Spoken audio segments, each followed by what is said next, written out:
house. Well done. शुरू करें मुल्ला साहब. আসসালামু আলাইকুম হুজুর। ওয়ালাইকুম সালাম. হুজুর সবসময় খাতামান নাবিয়িন ওই সূরাটা নিয়ে গোলমাল লেগে যায়। আমি যদিও বুঝি কিন্তু আমি হুজুরের থেকে এটা ভালোভাবে জানতে চাই please. Huzur, the question is related to subject of Khataman Nabiyyin. He says we always talk to the non-Ahmadis. For me it is clear, but I'll request Huzur to throw a elaborate light on it. I think if it's clear to you, you can make it clear to others. If anything is clear to you, you can always make it clear to others. If you are confused yourself, then of course it's difficult to explain yourself to the others. So you better read it again and again. I've spoken so much on this, and the subject is so vast that once you enter the subject, you have to go on and on and on, quoting hadith, quoting various verses of the Quran, and so it will take the entire majlis of tonight. So you better make yourself clear, and then you will be able to speak to others as well.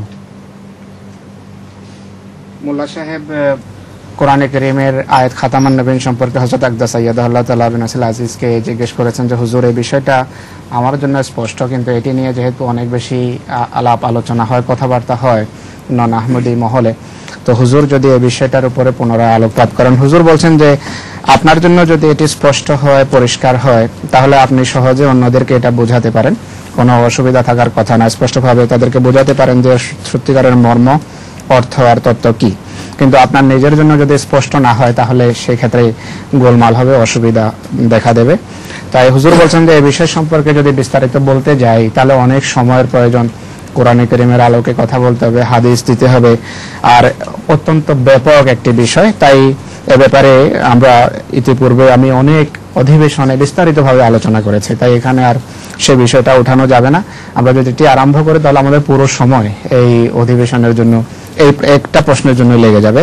তাই আপনি আবার পরে নিজের জন্য স্পষ্ট করেন, তারপর মানুষকে বোঝাতে পারবেন। Do you have any book translated into Bangla? G. Originally written by me, or any lecture of mine on this subject which has been translated into Bangla? Not your book specifically. Any other? Which Ji. one? Abdul Hafiz Sahab is a person who he wrote a book on this subject. So if it is enough, it's sufficient on this subject. Yeah, it's very comprehensive. Let him read it again thoroughly, again and again. Then inshallah he will tell us his own experience with the non-Ahmadis. Okay. হুজুর হযরত আকদাস বলেছেন যে এই বিষয় সম্পর্কিত আমার কোনো পুস্তিকা বা পুস্তক বাংলাতে অনুবাদ হয়েছে কিনা। হযরত আকদাসকে জানানো হলো যে হুজুর না, আপনার লিখিত কোনো বইয়ের অনুবাদ হয়নি এই বিষয়ের উপর, কিন্তু অন্য একজন লেখক আব্দুল হাফিজ সাহেবের বইয়ের কথা বললাম, যে উনি এই বিষয়ে অত্যন্ত জ্ঞান গর্ভ একটা বই লিখেছেন, যা আমাদের সমাজে অত্যন্ত, বাংলাদেশে অত্যন্ত পরিচিত। আর হুজুর মোল্লা সাহেবকে বললেন যে আপনি এই বইটা বারবার পড়ুন, আপনার জন্য বিষয়টা স্পষ্ট হবে।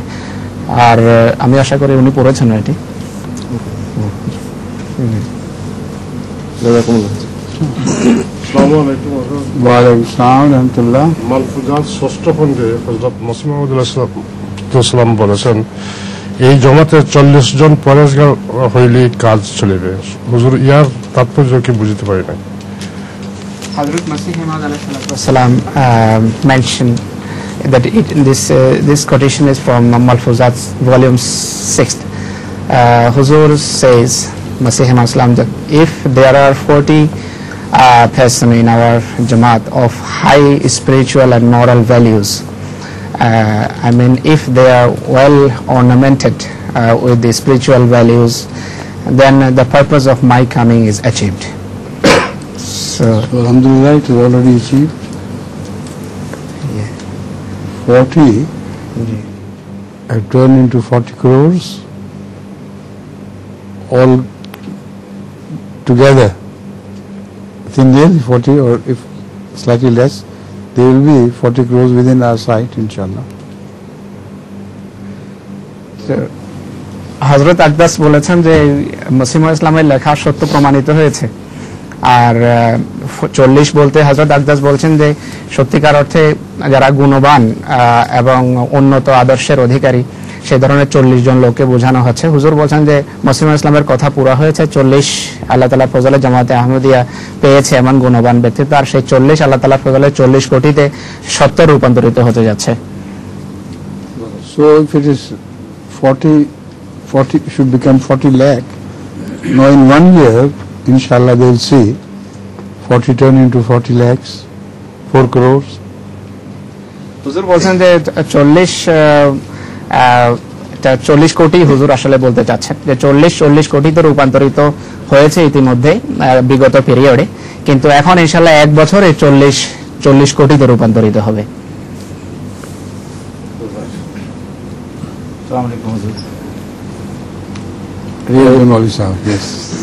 এই সুফি সাহেবেরা লেখছেন যে যদি কোনো ব্যক্তি 40 দিনে একবারও আল্লাহ তাআলার দরবারে না কাঁদে তাহলে সে বেঈমান হয়ে মারা যেতে পারে।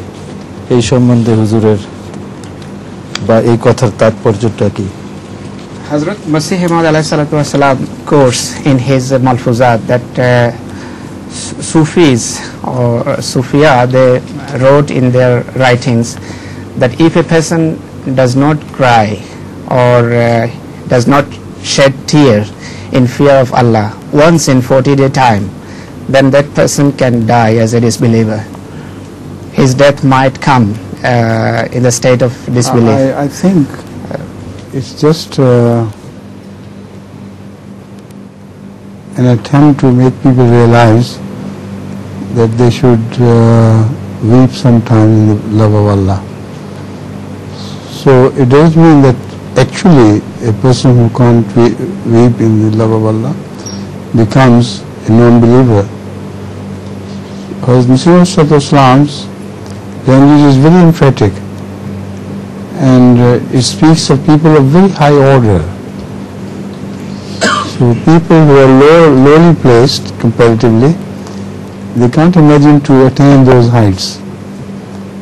So Hazrat Masih Maud alayhi salatu wasalam is talking of really great people. প্রশ্নটা ছিল যে হযরত মসিহ মাউদ আলাইহিস সালাতু ওয়াস সালাম তার মালফুজাতে উল্লেখ করেছেন পূর্ববর্তী সুফিদের কথা। সুফিরা লিখেছেন এবং বলেছেন যে কোনো ব্যক্তি যদি এক নাগারে 40 দিনে একবারও আল্লাহ তাআলার দরবারে অশ্রু বিসর্জন না দেয় তাহলে এমন ব্যক্তির ঈমানহীন অবস্থায় বা বেঈমান অবস্থায় মৃত্যুবরণ করার বা মারা যাওয়ার আশঙ্কা রয়েছে। আর হযরত মসিহ মাউদ ইসলাম তার মালফুজাতে এটা উল্লেখ করেছেন এবং এটিকে সত্যায়ন করেছেন। তো এর তাৎপর্য কি তা খালেক ভাই জানতে চেয়েছেন হযরত আকদাস সাইয়্যিদ আল্লাহ তাআলা বিন নাসিল আজিজের কাছে। হুজুর বলছেন যে আমার মনে হয় হযরত মসিহ মাউদ আলাইহিস সালাতু ওয়াস সালাম মানুষকে অনুপ্রাণিত করতে চাচ্ছেন যে খোদা তাআলার দরবারে তোমরা কাঁদা শিখো, আল্লাহ তাআলার দরবারে আল্লাহর ভয়ে আল্লাহর ভালোবাসায় অশ্রু বিসর্জন দেয়া শিখো। তার অর্থ এই নয় যে কোনো ব্যক্তি যদি আল্লাহর দরবারে কোনো ব্যক্তির চোখ থেকে অশ্রু না ঝরে তাহলে সে বেঈমান হয়ে যাবে, এমন কথা হযরত মসিহ মাউদ আলাইহিস সালাতু ওয়াস সালাম বলছেন না। হযরত মসিহ মাউদ ইসলামের রীতি এবং তার লেখনের ধরন হলো যে তিনি সমাজের সবচেয়ে উঁচু শ্রেণীর কথা বলেন। সমাজে তিনি মানুষকে চান যে মানুষ যেন সমাজের উন্নত নৈতিক আদর্শের এবং নৈতিক মানের এবং জ্ঞানের সবচেয়ে উন্নত স্তরে পৌঁছে, এই আশা হযরত মসিহ মাউদ ইসলাম মানুষের কাছে রাখেন। আর এই দৃষ্টিকোণ থেকেই তিনি কথা বলেন। তার অর্থ এই নয় যে কোনো ব্যক্তি এই পর্যায়ে না পৌঁছতে পারলে সে কাফের বা বেঈমান হয়ে যাবে, এমন কথা হযরত মসিহ মাউদ ইসলাম বলছেন না। Moreover, I have noticed that during my sermons,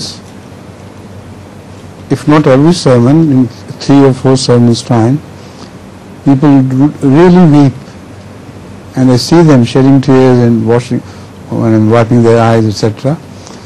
So I see that fulfilled, and they really prove their belief in this sense, in this high expectation of Masih Maud alayhi salatu wasalam. হুজুর বলছেন যে তাছাড়া আমি যখন খুতবা দেই আমি আমার খুতবাতে মানুষকে এভাবে কাঁদতে দেখি, তাদের চোখে আমি সজল পাই, তাদের চোখ থেকে অশ্রু প্রবাহিত হতে আমি দেখি। প্রত্যেক খুতবায় না হলেও প্রত্যেক তৃতীয় বা চতুর্থ খুতবায় আমি অবশ্যই এমন মানুষ দেখি যারা আল্লাহ তাআলার দরবারে এইভাবে কাঁদছেন এবং অশ্রু বিসর্জন দিচ্ছেন। তো হযরত মসিহ মাউদ সাল্লাল্লাহু আলাইহি ওয়াসাল্লামের যে প্রত্যাশা, যে ইমানের দিক থেকে মানুষ এই পর্যায়ের হবে, খোদার ভয় বা খোদার ভালোবাসায় কাঁদবে, সে প্রত্যাশা আসলেই এখানে আমরা পুরো হতে দেখছি। Now you particularly take note of this about yourself. During the next 40 days, I'm sure you will know yourself from your experience that you are a true believer. হুজুর খালেক ভাইকে বলছেন যে আপনি নিজেকে দেখুন, নিজের ব্যক্তিগত অভিজ্ঞতা কেমন আপনার, আগামী 40 দিনে দেখুন যে আপনার খোদা তাআলার ভয়ে এবং খোদার ভালোবাসায় আল্লাহর দরবারে আপনার চোখ থেকে অশ্রু প্রবাহিত হয় কিনা, এবং আপনি নিশ্চিতভাবে দেখবেন যে আপনি সত্যিকার অর্থে একজন সত্যিকারের বিশ্বাসী এবং মুমিন এবং ঈমানদার। Wa alaikum salam wa rahmatullah. হযরত মসিহ মাউদ আলাইহিস সালাম ওনার হকিকতুল ওয়াহি পুস্তকের 11 নম্বর নিদর্শনের কোন এক প্রসঙ্গে নিজেকে খাতামুল খোলাফা এবং আখিরি আদম হিসাবে সম্বোধন করেছেন। হুজুর এর তাৎপর্য কি? Hazrat Masih Maud alayhi salatu wasalam in his Haqiqatul Wahi mentioned that he is Khatamul Khulafa. So he wants to know the interpretation of this. Do you think I'm a Khalifa or no? Of course.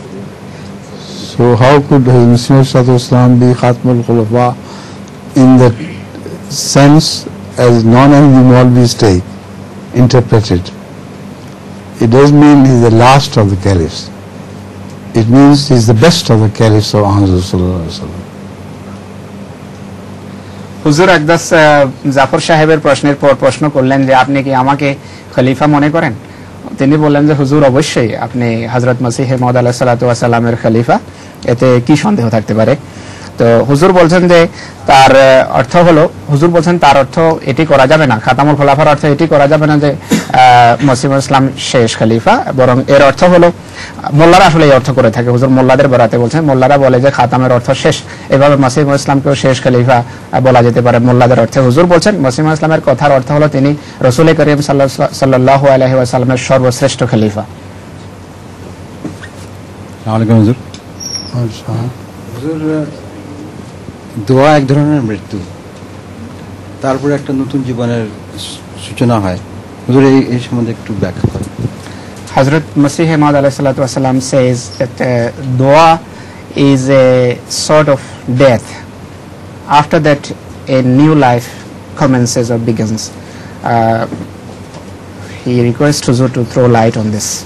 I think everyone knows it from his experience that when he prays to God and the prayer is heard, then he always receives new life in his faith, in his belief in God and in his spirituality.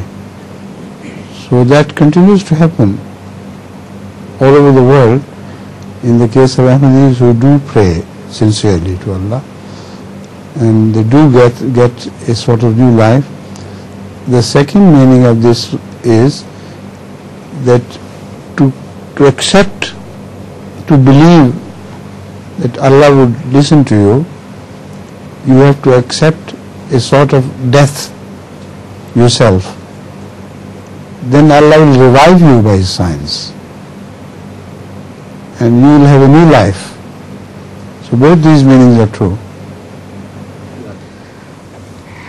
এই প্রশ্নটি ছিল যে হযরত মসিহ মাউদ আলাইহিস সালাতু ওয়াস সালাম তার মলফুজাতে বলেছেন যে দোয়া এক ধরনের মৃত্যু, আর সেই মৃত্যুর পর এক ধরনের আল্লাহ তাআলার পক্ষ থেকে নতুন জীবন মানুষ লাভ করে বা তারপর নতুন জীবনের সূচনা হয়।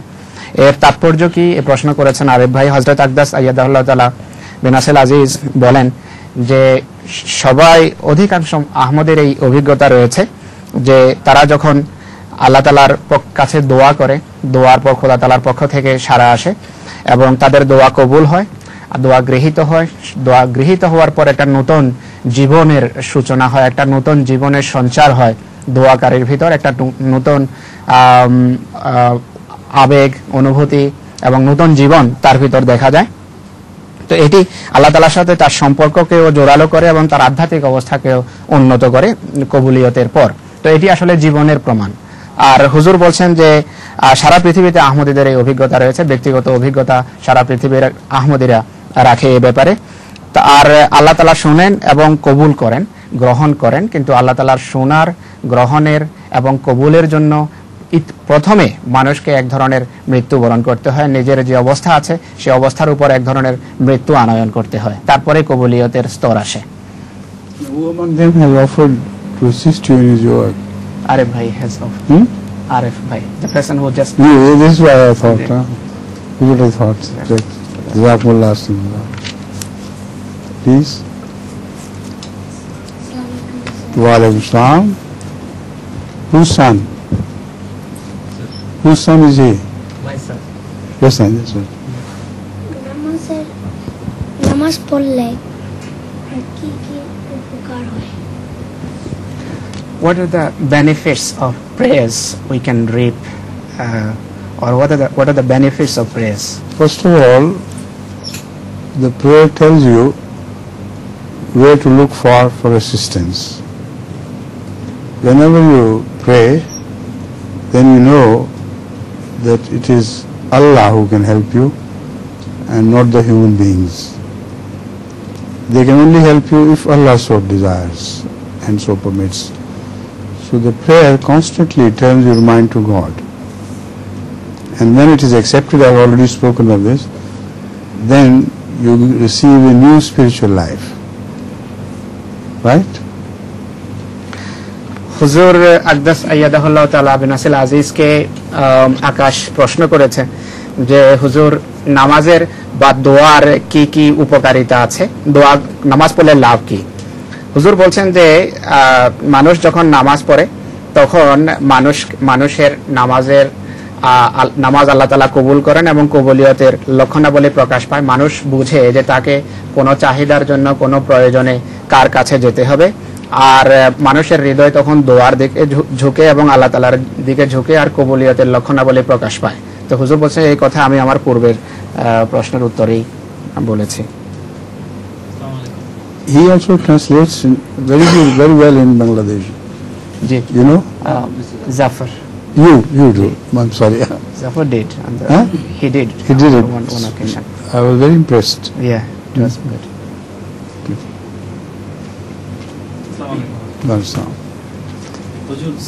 Thank you sorry for the wrong compliments.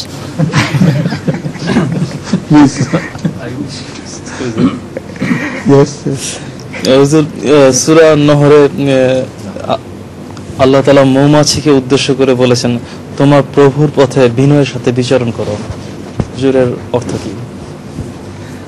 Huzur, addressing the honeybees, Allah says in the Holy Quran that fasluki subula rabbike zulula. So what are the subuls of honeybee and what is zulula? Zulula means submissively, and subul are all the ways Allah has taught her, preparing the honey from different flowers, their dances, the way they construct their houses, and the propolis they make. Everything is subul, which is taught to honeybee, the ways and means of doing things. You understand? Or no? You try your Bangladeshi then you'll see. কোরআনে কারীমে আল্লাহ তাআলা মৌমাছিকে ওয়াহি করে বলেন, যে সম্বোধন করে বলেন যে ফাসলুকি সুবুলা রাব্বিকে যুলুলা, যে মৌমাছি তোমার প্রভুর রাস্তায় বিনয়ের সাথে বিচরণ করো। হযরত আকদাস আইয়াদুল্লাহ তাআলাকে প্রশ্ন করা হয়েছে যে মৌমাছির রাস্তা বলতে কি বোঝায় আর যুলুলা বা বিনয় জলুলা বলতে কি বোঝায়? হুজুর বলছেন যে জলুলা শব্দের অর্থ হলো বিনয়ের সাথে তুমি বিচরণ করো, চলাফেরা করো, আর সবলা হলো পথ, বাংলা অনুবাদ হলো জি চলাফেরা করো। Submissively I said. No, that is different word. Submissively I have already translated. আচ্ছা, জলুলা শব্দের অর্থ হলো হুজুর বলেছেন যে বিনয়, বিনয়ের সাথে তুমি বিচরণ করো বা চলাফেরা করো।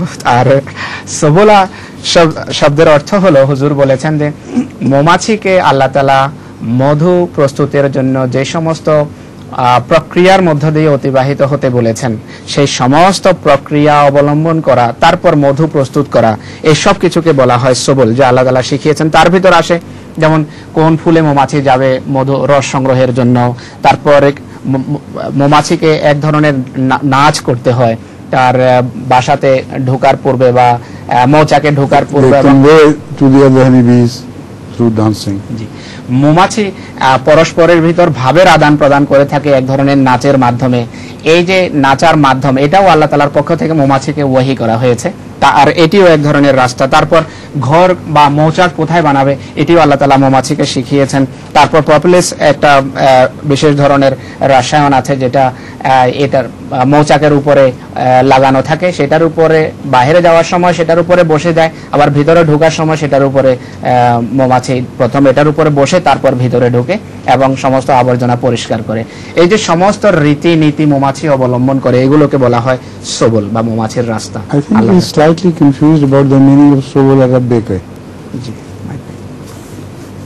It's not Allah's roads, but the paths which Allah has taught. Subul Arabica means the path which Allah has taught you, you follow those paths. হুজুর আকদাস আমাকে একটু সংশোধন করেন। হুজুর বলছেন যে আমি হয়তো সবুল রাব্বিকের অর্থ ভুল বুঝেছি, এতে আল্লাহর পথ বোঝাচ্ছে না বা আল্লাহর রাস্তা বোঝাচ্ছে না, বরং মৌচাকে মধু প্রস্তুতের জন্য আল্লাহ তাআলা যে সমস্ত রীতিনীতি এবং টেকনিক যা শিখিয়েছেন সেগুলো হলো সবুল মৌমাছির জন্য রাস্তা।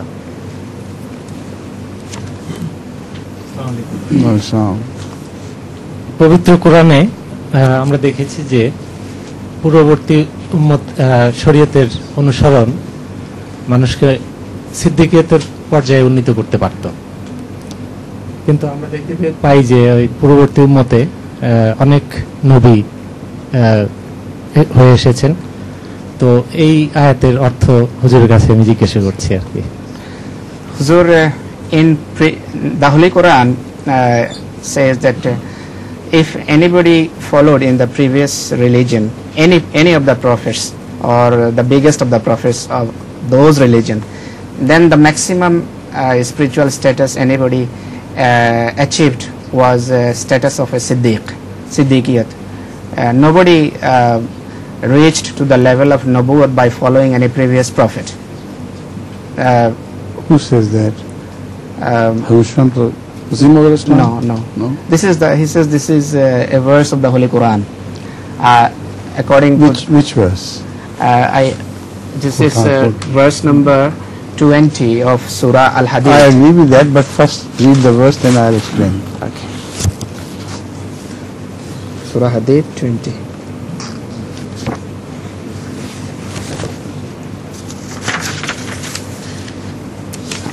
Can I read? أعوذ بالله من الشيطان الرجيم بسم الله الرحمن الرحيم والذين آمنوا بالله ورسله أولئك هم الصديقون والشهداء عند ربهم لهم أجرهم ونورهم والذين كفروا وكذبوا بآياتنا أولئك أصحاب الجحيم.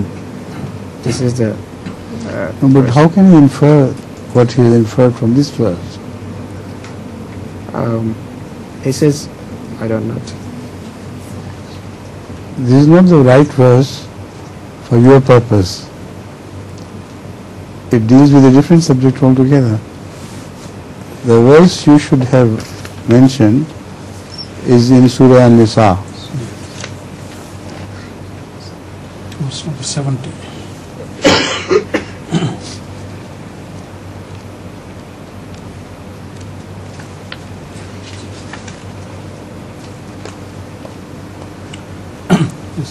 أعوذ بالله من الشيطان الرجيم بسم الله الرحمن الرحيم ومن يطع الله والرسول فأولئك مع الذين أنعم الله عليهم من النبيين والصديقين والشهداء والصالحين وحسن أولئك رفيقا. This is verse number 70 of Surah An-Nisa, which is chapter number 4. Translate. The translation is, and whoso obeys Allah and his messenger of his Ar-Rasul means yes, this particular messenger. and this messenger of his shall be among those on whom Allah has bestowed his blessings, namely the prophets, the truthful, the martyrs and the righteous, and excellent companions are these. So by the blessing of following the Holy Prophet, no members of the Munam Alayh Guru are exempted at all. All on whom Allah bestowed His blessings from the beginning of Salihin, then Shuhada, then Siddiqeen, then Anbiya, the prophets of God, and they are all mentioned. And the second min is min bayaniya. Ma can be translated as the Maulvis prefer to have it translated. They would not be among Siddiq, they would not be among Salihin, they would not be among the martyrs, they would not be among the prophets of Allah, but they would be with them. This is an insult to the Holy Prophet. It's impossible that all who follow him honestly and do whatever he commands them to do would not be raised even to the first step of Salihin, because they would all be with him, with him, with him. So the word min indicates ulaika mallazina annama alaihim minan nabiyina. Ma means a, that is to say, they would be among the prophets, was siddiqin, and among the righteous. That is, you know the word term siddiq, the highest office after a prophet is siddiq. After the office of prophethood, the highest is that of siddiqiyat, then shuhada, and then salihin. So our translation is a tribute to the greatness of Muhammad sallallahu alaihi wasallam. Nanandi Mullah's translation is an insult to him and his office. Insult to him and his office. Now this is also an answer to your question about Khatam al-Nabiyyin. Zur, after I translate this bit, then I want to clarify. I want to give a clarification. I think I couldn't explain properly his question. So first answer this, Jay. and then we'll see if he agrees. Jay. Then you don't have to put any clarification. Okay. সূরা হাদীদের 20 নম্বর আয়াত পেশ করা হয়েছে প্রশ্ন হিসাবে। তো এটি হুজুরের সামনে পড়ে শোনানো হয়েছে। বাংলা অনুবাদ হলো, যারা আল্লাহ এবং তার রাসূলগণের উপর ঈমান আনিয়াছে তারা তাদের প্রতিপালকের নিকট সিদ্দিক এবং শহীদগণের পর্যায়ভুক্ত। তাদের জন্য রহিয়াছে তাদের পুরস্কার এবং তাদের নূর। কিন্তু যারা অস্বীকার করিয়াছে এবং আমাদের আয়াতসমূহকে মিথ্যা বলিয়া প্রত্যাখ্যান করিয়াছে তাহারা জাহান্নামের অধিবাসী। এই the verse he quoted. জি, इसको पढ़ें ना दोबारा आप। This is verse number 20 from Surah Al-Hadid, chapter number 57. A'udhu billahi minash shaitanir rajim. Bismillahir rahmanir rahim. Wallazina amanu billahi wa rusulihi ulaika humus siddiqun. No specific Rasul is mentioned. Rusulihi in general. Those who follow every other Rasul, they would get these blessings of Allah. So the verse you should have quoted is the one which I have quoted. Now you understand? G, Please explain. হযরত আকদাস আইয়াদাহুল্লাহ তাআলা বিনাসিল আজিজ মোহাম্মদ সাহেবকে বলেন যে এই আয়াতে এমন কোন বিষয়ের অবতারণা করা হয়নি যা বোঝা যাচ্ছে আপাত দৃষ্টিতে। হুজুর বলেন যে আপনার সূরা নিসার 70 নম্বর আয়াত উদ্ধৃত করা উচিত ছিল, যে আয়াতে আছে যে ওমাইয়ুতিল্লাহ ওয়ার রাসূল ফাউলাইকা মাআল্লাযিনা আনআমা আল্লাহু আলাইহিম মিনান নাবিয়্যিন ওয়াস সিদ্দিকিনা ওয়াশ শুহাদা ওয়াস সালিহিন ওয়া হাসুনা উলাইকা Rafika.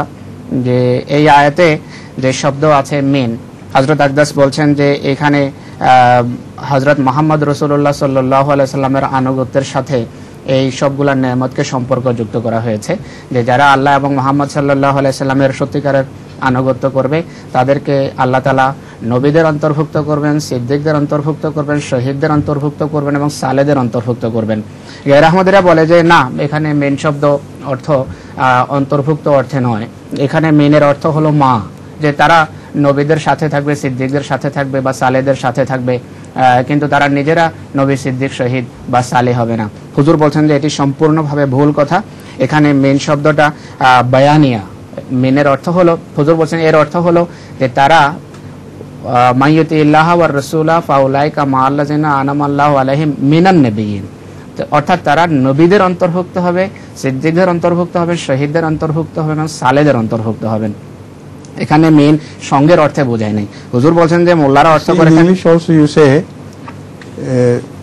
you can say they would be with them, that is to say they would be among them. So this style of the Holy Quran is exactly like this.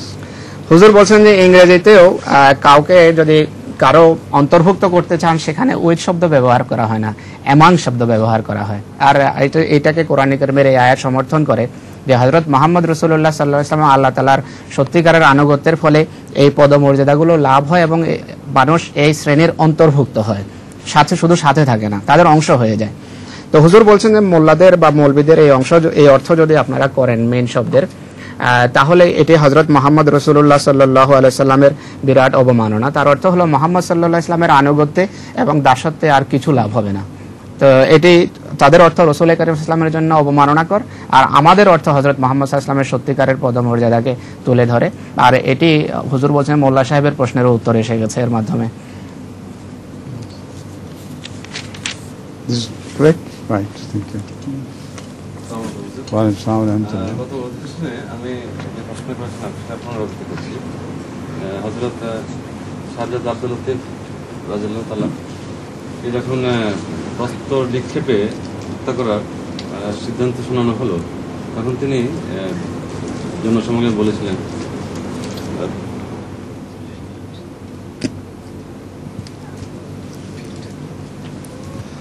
আসসালামু আলাইকুম হুজুর।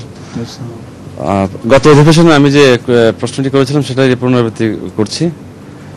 হযরত শাহজাদা আব্দুল লতিফ রাদিয়াল্লাহু তাআলা আনহুকে যখন প্রস্তর নিক্ষেপে হত্যা করার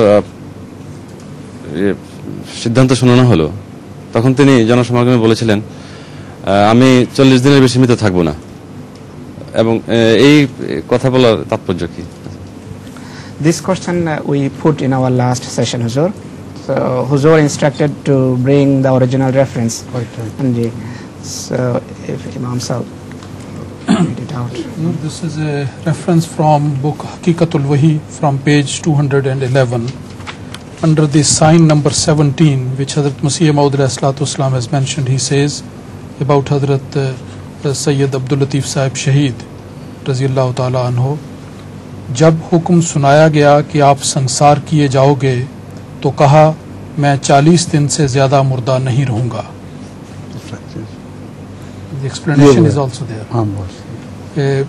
ये इस बात की तरफ इशारा था कि जो खुदा की किताबों में लिखा गया कि मोमिन मरने से चंद रोज बाद या नहायत 40 दिन तक जिंदा किया जाता और आसमान की तरफ उठाया जाता है, ये वही झगड़ा है जो अब तक हम में और हमारे मुखालफों में हजरत ईसा अलैहिस्सलाम के रफ़ा की निस्बत चलाता है।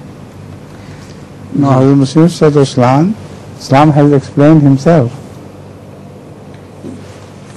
that when Sahibzada Sahib said it, he referred to the tradition that a believer is raised again from the dead after, if not earlier, at least within 40 days.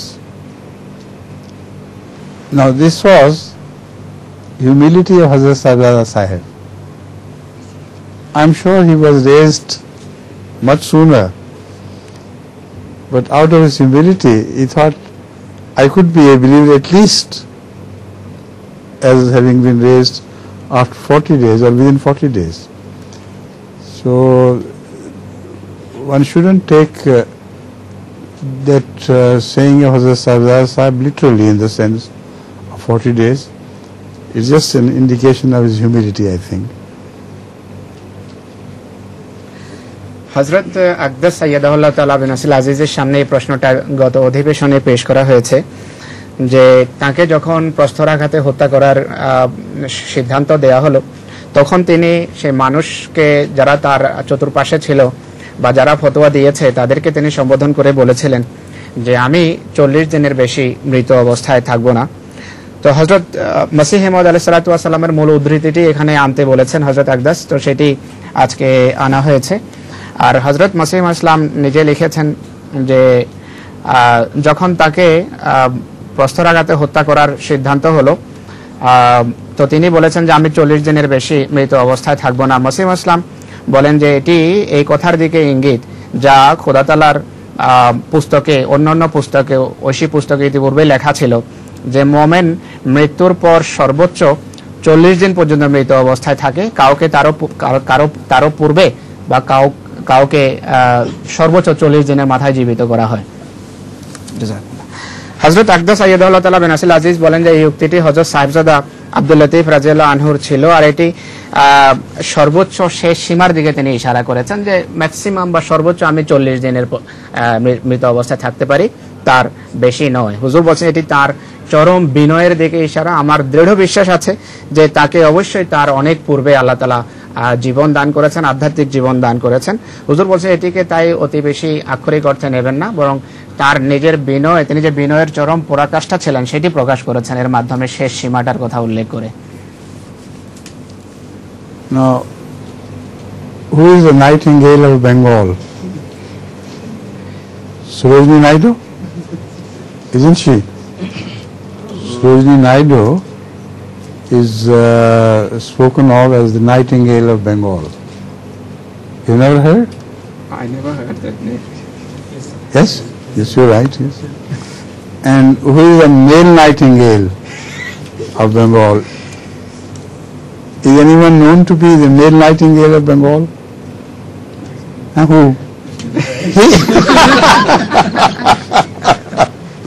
Very well said. You have got a poem to recite? Or you are not ready? You are not ready? That's right. So the nightingale, male nightingale, should get ready next time. Okay?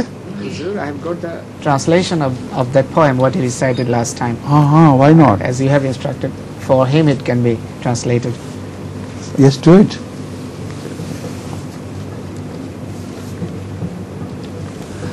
গত অধিবেশনে জুবায়ের সাহেব হযরত আকদাসের একটা নজম পড়ে এখানে শুনিয়েছেন, আর সেই নজমের সাথে আসিফের প্রশ্নের একটা সম্পর্ক ছিল।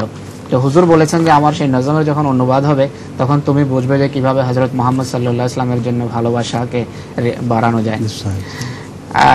এই নজমের অনুবাদ হলো, হে মক্কা ও মদিনার বাদশা, হে সৃষ্টির নেতা, তোমার মতো আপনজন আমার আর কেউ নেই। আমি তোমার দোরের দাস এবং তোমার প্রেমের বন্দী। তুমি আমার বন্ধু এবং সবচেয়ে বড় সত্তার তুমিই প্রেমাস্পদ, অর্থাৎ আল্লাহ তাআলার প্রেমাস্পদ তিনি। আমার প্রতিটি পদক্ষেপ তোমার সাহচর্যে উঠে থাকে। তোমার পদধূলিকে চুম্বন খেয়ে আমি পথ চলি। তুমি আমার হৃদয়ের জ্যোতি, হে আমার চাওয়া পাওয়ার কেন্দ্রবিন্দু। তোমা হতেই চোখ জ্যোতি লাভ করে, হে হেদায়েতের সূর্য। আমার প্রাণ ও দেহ তোমার গলির জন্য নিবেদিত, সন্তান সন্ততিও তোমার চরণে উৎসর্গীকৃত। তুমি এমন সত্তা যিনি আমার রন্ধ্রে রন্ধ্রে প্রবেশ করেছ। আমি এমন যার তুমি ব্যতীত আর কেউ নেই। তোমার হৃদয় মহাপ্রতাপের অধিকারী প্রভুর বিকাশস্থল। তোমার বক্ষ ঐশী সৌন্দর্যের আবাসস্থল। তুমিই কেবলা, আর তোমার সত্তাতে কেবলা দৃশ্যমান। আল্লাহর মহিমা তোমার জীবন পদ্ধতিতে প্রতিভাত। এতটুকু জুবায়ের পড়েছিলেন, আর আমি এটাই অনুবাদ করলাম। ওয়ালাইকুম আসসালাম ওয়া রাহমাতুল্লাহ। হযরত মসিহ মাউদ আলাইহিস সালাম বলেছেন, যদি আমার জামাতের 40 জন মুমিন কোনো ব্যক্তিকে খেলাফতের বায়াত নেয়ার যোগ্য মনে করেন, তাহলে তার খেলাফতের বায়াত নেয়ার অধিকার থাকবে। প্রশ্ন হলো 40 বলতে কি বোঝানো হয়েছে? তাছাড়া এমন ব্যক্তি একাধিক হতে পারে কিনা? হুজুর হযরত মসিহ মাউদ আলাইহিস সালাম wrote in Al-Wasiyat that if 40 believers agree about a person that he is fit to be Khalifa of Masih Maud, then that person has got right to take initiation of those person. The question is, his question, what is the word 40, what does it symbolize here? And I think the same 40 as you mentioned before, the 40 righteous people. If they accept initiation at the hands of a person, that person has to be the right Khalifa. So the word 40 indicates the 40 of the highest quality, not ordinary people. That is why when Hazrat Abu Bakr Siddiq radiyallahu ta'ala anhu was accepted by the Ummah, it was not because all the Ummah was present there and they elected him. Only a few were there, maybe 40 or under them, under the number 40, but they were the righteous ones. And acceptance of Hazrat Abu Bakr Siddiq radiyallahu ta'ala anhu as first caliph was corroborated by the submission of the entire world of Islam. So that is how it was done in the case of Hazrat Khalifatul Masih Awwal radiyallahu ta'ala anhu as well. হযরত আকদাস আইয়াদাহুল্লাহ তাআলা বিন আসল আজিজ কে প্রশ্ন করা হয়েছিল যে হুজুর এখানে এই প্রশ্নে 40 বলতে কি বোঝায়। হুজুর আকদাস বলেন যে এখানে 40 এর অর্থ হলো সবচেয়ে উন্নত পর্যায়ের ঈমানের এবং আমলের অধিকারী 40 জন ব্যক্তি, সাধারণ 40 জন মানুষের কথা এখানে বলা হচ্ছে না, অর্থাৎ সবচেয়ে ঈমানের দিক থেকে এবং তাদের আমলের দিক থেকে যারা উন্নত তাদের কথা বলা হচ্ছে। যে এই ধরনের 40 জন ব্যক্তি যদি কোনো ব্যক্তি সম্পর্কে মতকে পৌঁছে যে ইনি হযরত মসিহ ইসলামের খলিফা হিসাবে বয়াত নেওয়ার যোগ্য, তাহলে সেই ব্যক্তির বয়াত নেওয়ার অধিকার আছে। তো হুজুর বলছেন যে এখানে তাদের কোয়ালিটি বা তাদের উন্নত ঈমানি পর্যায়ের দিকে 40 এর মাধ্যমে ইশারা করা হয়েছে। আর হুজুর বলছেন যে হযরত আবু বকর সিদ্দিক রাদিয়াল্লাহু আনহু যখন রাসূল করিম সাল্লাল্লাহু আলাইহি ওয়াসাল্লামের প্রতিনিধিত্বে বয়াত নিয়েছেন তখন পুরো উম্মত তো সেখানে ছিল না। হুজুর বলছেন হয়তো তারা 40 হবেন বা 40 এরও কম হবেন, কিন্তু তারা সবচেয়ে বেশি উন্নত পর্যায়ের মুত্তাকি এবং খোদাভীরু ছিলেন সেই যুগে, এবং তারা হযরত আবু বকরের হাতে বয়াত করেছেন। তারপর সারা পৃথিবী হযরত আবু বকরের হাতে বয়াত করে যে নীরব ভাষায় যে কথা সাক্ষ্য দিয়েছেন তা হলো প্রথম পর্যায়ে যারা হযরত আবু বকরের হাতে বয়াত করেছিল তারা চূড়ান্ত পর্যায়ের মুত্তাকি মানুষ ছিল, এবং হযরত আবু বকর রাদিয়াল্লাহু আনহু সেই মুত্তাকিদের শিরোমণি ছিলেন। সরি, এখানে আরেকটা কথা, হুজুর বলেন হযরত খলিফাতুল মসিহ আউয়াল রাদিয়াল্লাহু আনহুর বয়াত অনুরূপ ঠিক একই ভাবে হয়েছে। Your question, the young boy.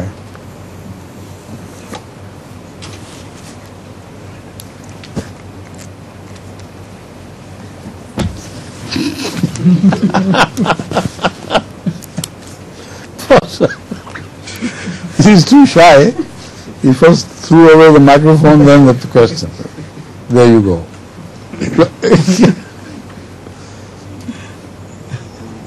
Throw it further away. It's still close to your feet. Right, come on.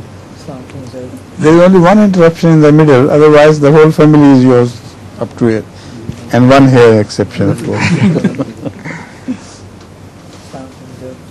শুকুর ইসলামে দৃষ্টিতে নোংরামি ও অপবিত্র তার প্রতীক, কিন্তু আমরা জানি আল্লাহ তাআলা সবকিছুই একটি বিশেষ উদ্দেশ্যের সৃষ্টি করেছেন। আমার প্রশ্ন হলো শুকুরের কোনো উপকারী দিক আছে কিনা?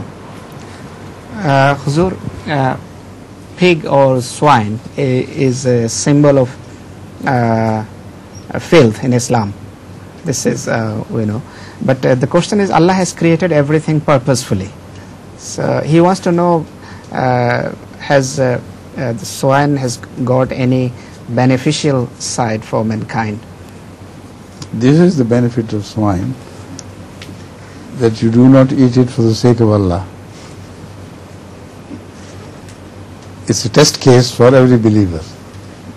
See? But swines must have some other benefits as well, in the jungles, etc. But I think this is the main benefit, what I have just mentioned. হুজুর আকদাস আসিফের প্রশ্নের উত্তরে বলেন যে শুকরের এটি তো সবচেয়ে বড় উপকারী দিক, যে আল্লাহ তাআলার খাতিরে, আল্লাহর নির্দেশকে মানার খাতিরে মানুষ শুকরের মাংস খায় না। এভাবে মানুষ আল্লাহর অনুগত হলো, আল্লাহর স্নেহের দৃষ্টিতে আসলো। এটি শুকরের সবচেয়ে বড় উপকারিতা, আর এটি মানুষের জন্য পরীক্ষামূলকভাবে আল্লাহ তাআলা এই নির্দেশটি জারি করেছে মানুষকে পরীক্ষা করার জন্য। শুকরের আরো উপকারিতা আছে, হুজুর বলছেন যে সেইগুলো বড় নয়, বড় উপকারিতা হলো এটি যে মানুষ এইভাবে খোদা তাআলার নৈকট্যের গণ্ডিতে আসতে পারে। Yes, now your daughter. হুজুর, হুজুর একই নাম, Yes. একই নামাজের কিছু অংশ জোরে এবং কিছু অংশ নীরবে কেন পড়া হয়? Huzur, in the same prayers, some rakat we pray loudly and everybody hears, but in some rakats we pray silently. So what is the wisdom? Not only about the rakat, she could have put the question about Zohr and Asr as well, where the entire prayer is said silently. So I have answered this question many times, but still new generation is coming up. Let them hear again directly from Imam. You see, the Zohr and Asr time is the one of quietness, when even the birds are quiet and silent.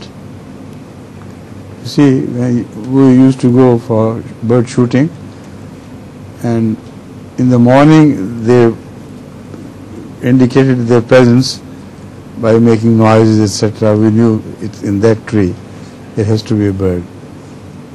But as the afternoon came, they went silent. It became very difficult to locate the birds. So that is the time of quietness.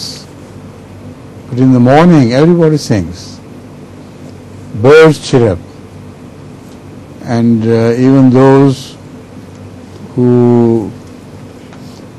walk out in the morning, they feel like singing. The whole atmosphere encourages singing. And in the Maghrib time, that is also the time of music, and it's everywhere, so whether it's among the Muslims or non-Muslims, they begin their music normally after the sun is set. So this is quite natural. It goes with the nature of birds, animals, etc. That during specific times you feel like singing, and during specific times you feel like being silent. ইশিতার প্রশ্ন ছিল যে হুজুর, নামাজে কিছু রাকাত আমরা সরবে আর কিছু রাকাত নীরবে আমরা তেলাওয়াত করে থাকি, এবং কোনো ক্ষেত্রে নীরবে তেলাওয়াত হয়, কোথায় সরবে, তো এর উদ্দেশ্য কি? হুজুর বলছেন যে এটি শুধু একই নামাজের বিষয় নয়, বরং সে এটি জোহর এবং আসর নামাজের কথা বলতে পারত, যে জোহর এবং আসর এই দুটো নামাজ আমরা নীরবে পড়ে থাকি। তো এই কেন নীরবে পড়ি, এই প্রশ্ন হুজুরের সামনে বারবার পেশ করা হয়েছে ইতিপূর্বে। হযরত আকদাস আইয়াদুল্লাহ তাআলা বিনাসিল আজিজ বলেন যে আমি বারবার এর উত্তর দিয়েছি, কিন্তু নতুন প্রজন্মের খাতিরে আমি এখানে আবার উত্তর দেওয়া পছন্দ করব। হুজুর বলেন যে জোহর এবং আসরের সময়গুলো এমন সময় যে এই সময়গুলো আসলে নীরবতার সময়, পৃথিবীর নীরব, নিথর, নিস্তব্ধতার ঘুমিয়ে যায় দুপুরে কিছুক্ষণের জন্য।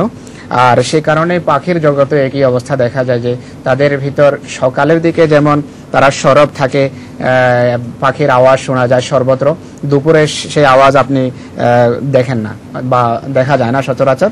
হুজুর বলছেন যে আমরা শিকারে যেতাম, তো দেখতাম যে সকালবেলা পাখি সর্বত্র বিচরণ করছে, গাইছে, কিন্তু দুপুর হওয়ার সাথে সাথে কোথায় হারিয়ে যেত, পাখি খুঁজেও পাওয়া যেত না। তো এটি হুজুর বলছেন যে প্রকৃতিরই একটি বিধান এবং প্রকৃতিরই একটি নিয়ম, যে সকালবেলা গাইতে ইচ্ছে করে। সকালে যারাই বের হয়, হাঁটতে বের হয়, প্রাতঃভ্রমণের জন্য বের হয়, তাদেরও মানে হৃদয় খুলে তখন গাইতে ইচ্ছে করে। কিন্তু অনুরূপভাবে মাগরিবের সময় হুজুর বলছেন মাগরিবেরও একই অবস্থা, মুসলমান হোক বা হিন্দু বা যারাই হোক, মাগরিবের পরে তারা বিভিন্ন ধরনের গান বাজনা ইত্যাদিতে রত হয় এবং নীরব পৃথিবী আবার সরব হয়ে ওঠে। তো হুজুর বলছেন যে এটি আসলে একটা অত্যন্ত স্বাভাবিক বিষয়, প্রকৃতির স্বাভাবিক একটা অংশ, এতে অসাধারণ তেমন কিছু নেই।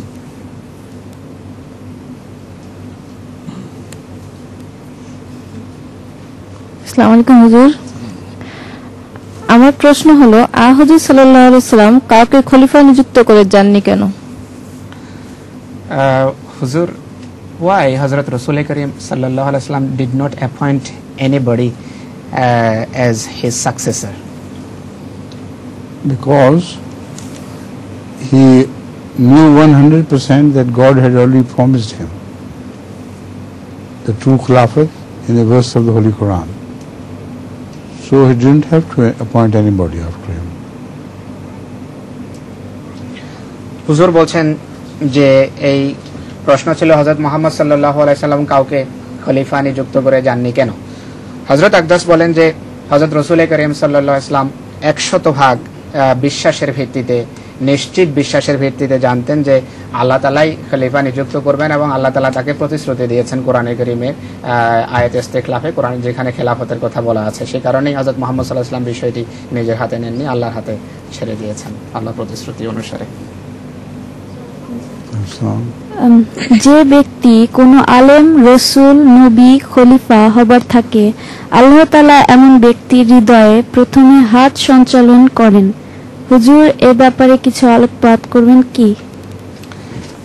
This is from Malfuzat of Hazrat Masih Maud alayhi salatu wasalam. Huzur, Hazrat Masih Maud says that anybody who is destined to become Khalifa of any sheikh, that is, I translated it as alim, any sheikh or any messenger of any prophet, Allah first of all puts haq in his heart. The question is, Huzur, what is haq? Have you got any such experience? Read the The original reference is from Malfuzat, volume 10, page 229. It's written there, सूफिया ने लिखा है कि जो शख्स किसी शेख या रसूल और नबी के बाद खलीफा होने वाला होता है तो सबसे पहले खुदा की तरफ से उसके दिल में हक डाला जाता है। This is quite true, that love of truth is bestowed upon such people before they are elevated to the position of Khilafat. And this was an obsession with me to create the love of truth among my daughters as well, right from the beginning. Because I could remember my previous past where many times I tried to, if not tell a direct lie, to mislead people by words which are equivocal. So I didn't want this to happen to my children. And they were, with the grace of Allah, all my daughters were absolutely truthful. And there are many jokes about this as well, but I don't want to tell these jokes, but they were very truthful with the grace of Allah, and still are. So before Khilafat, as it happened, long before it, I was determined never to be equivocal in my expressions and tell the straightforward thing. And particularly after the Khilafat, I know the value of this, and whenever I make an answer in any statement, or to any question, I always revise my answer mentally, so that even if there is a small part of falsehood attached to it, because sometimes it enters your answer automatically without your realizing. But I am always conscious of this. I try to answer absolutely correctly, whether it goes against my interest or not.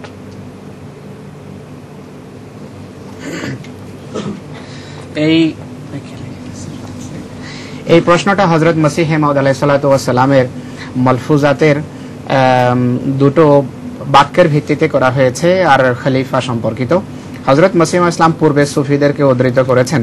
সুফিরা লিখেছেন যে কোনো ব্যক্তি যিনি কোনো আলেম বা কোনো রসুল বা কোনো নবীর খলিফা হওয়ার থাকে, আল্লাহ তাআলা সর্বপ্রথম এমন ব্যক্তির হৃদয়ে হক সঞ্চারিত করেন এবং সত্য সঞ্চারিত করেন। হুজুর এখানে হকের অনুবাদ করেছেন সত্য।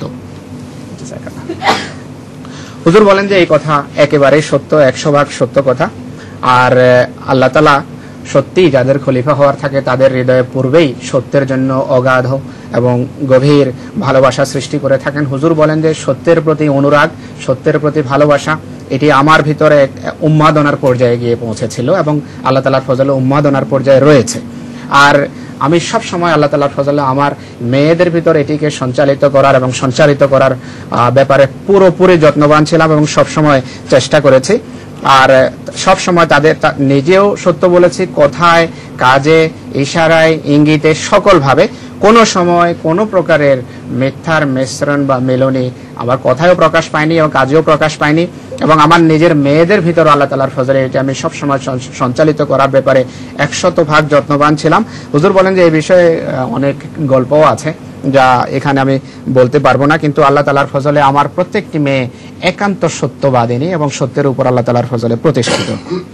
হুজুর বলছেন যে খেলাফতের অনেক পূর্ব থেকেই আল্লাহ তাআলার ফজলে আমি সব সময় খাঁটি কথা, সত্য কথা, সোজা কথা এবং সরল কথা সব সময় বলতাম। কথাতে কোনো প্রকারের বক্রতা বা কোনো প্রকারের হেরাফেরি, যেটাতে আমাদের ভাষায় বলা হয়, এই ধরনের কোনো কিছু আমার কথা এবং কাজকে স্পর্শ করতে পারতো না। এই ব্যাপারে আমি শুরু থেকেই যত্নবান ছিলাম। হুজুর একটা বিশেষ দৃষ্টান্ত দেন যে আমাদের হুজুর হাজার হাজার প্রশ্ন উত্তর অধিবেশন করে থাকেন এবং অগণিত প্রশ্ন হুজুরের সামনে পেশ করা হয়। সেই সমস্ত প্রশ্নের উত্তর দিতে গিয়ে হযরত আকদাস সবসময় বিশ্লেষণাত্মক দৃষ্টিকোণ থেকে দেখেন যে আমি যে উত্তরটা দিচ্ছি এই উত্তরের ভিতর কোনো প্রকারের মিথ্যার বিন্দুমাত্র কোনো মিশ্রণ বা মেলনি আছে কিনা। হুজুর বলেন যে আমি সব সময় সত্য উত্তর দিয়েছি, সেটি আমাদের স্বার্থের বিরুদ্ধে গেলেও যাক না, কিন্তু সত্যের ব্যাপারে আমি সব সময় যত্নবান ছিলাম এবং হযরত মসিহ ইসলাম যা লিখেছেন তা 100% সত্য কথা। Your turn, sir. How are you? Fine. Fine? Very good. আসসালামু আলাইকুম হুজুর। ওয়ালাইকুম আসসালাম। আমার প্রশ্ন হলো ফাস্তাবিকুল খায়রাতের তাৎপর্য কি? Question is this bit it's not of his age group, but the question is, he says, what is the meaning of fastabiqul khairat? Fastabiqul khairat. The meaning is that you try to compete with each other in everything good. People sometimes compete with others to behave more wickedly, but the Muslims are given the target to always compete with each other in everything good. Even when you do it in the races, that is covered by this.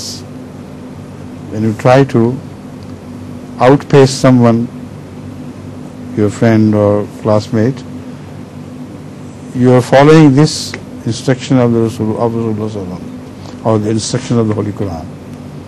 So this is a target given to the Muslim Ummah, that always compete in good things, never compete in bad things. Right? আবের প্রশ্ন করেছেন হযরত আকদাস সাইয়্যিদুল্লাহ তাআলা বিন আসল আজিজকে যে হুজুর ফাস্তাবিকুল খায়রাতের অর্থ কি। এই ফাস্তাবিকুল খায়রাত, এই যে ভাব, এর বাংলা অনুবাদ হলো ভালো কাজে তোমরা প্রতিযোগিতা করো। আর হযরত আকদাস অবিকল এটি বলেছেন যে তুমি ভালো কাজে, পছন্দনীয় কাজে এবং প্রশংসনীয় কাজে, নেক কাজে প্রতিযোগিতা করো। এটি হলো এই আয়াতের অর্থ। দুষ্ট মানুষ সচরাচর অপছন্দনীয় এবং ঘৃণ্য এবং নোংরা কাজে পরস্পরের সাথে প্রতিযোগিতা করে থাকে। হুজুর বলছেন যে না, তোমাদের জন্য আমাদের জন্য শিক্ষা হলো যে আমাদের প্রতিযোগিতা পরস্পরের ভিতর নেকির প্রতিযোগিতা বা পুণ্যের প্রতিযোগিতা হবে। পুণ্যের দৃষ্টিকোণ থেকে সমস্ত ক্ষেত্রে প্রতিযোগিতা করতে হবে। হুজুর বলেন যখন তুমি দৌড়ের প্রতিযোগিতায় অংশ নাও, কারোর সাথে দৌড়ের কম্পিটিশনে অংশ নাও, সেই ক্ষেত্রেও তোমাকে এই বিষয়টা খেয়াল রাখতে হবে, এই বিষয়টা সামনে রাখতে হবে যে এখানেও যেন কোনো প্রকারের অন্যায় রাস্তা যেন অবলম্বন না করি। ভালোকে এবং পুণ্যকে সবসময় সামনে রাখতে হবে। হুজুর বলছেন যে সমস্ত উম্মতে মুসলিমার জন্য, মুসলমান উম্মতের জন্য এটি লক্ষ্যস্থল হিসাবে হযরত মুহাম্মদ রাসূলুল্লাহ সাল্লাল্লাহু আলাইহি সাল্লাম বর্ণনা করে গেছেন যে উম্মতে মুহাম্মদিয়ার লক্ষ্য এটি হওয়া উচিত। Your turn. This is the last question of this session, MashaAllah. So I think it was good that nobody was remembered how to sing. I mean, I remembered any portion of singing because you didn't have time for the second circuit. Even now, without the singing, this is the last of the questions. তোমার প্রশ্ন নাই? I think he does not have any question today. The time is over. You don't have any question today? No? But I'm sorry that I think you're waiting for some sweets. No? So that's good. Because I haven't brought any sweets for you today. Sorry. I beg your pardon. Right? Well, Jazakumullah. Assalamu alaikum.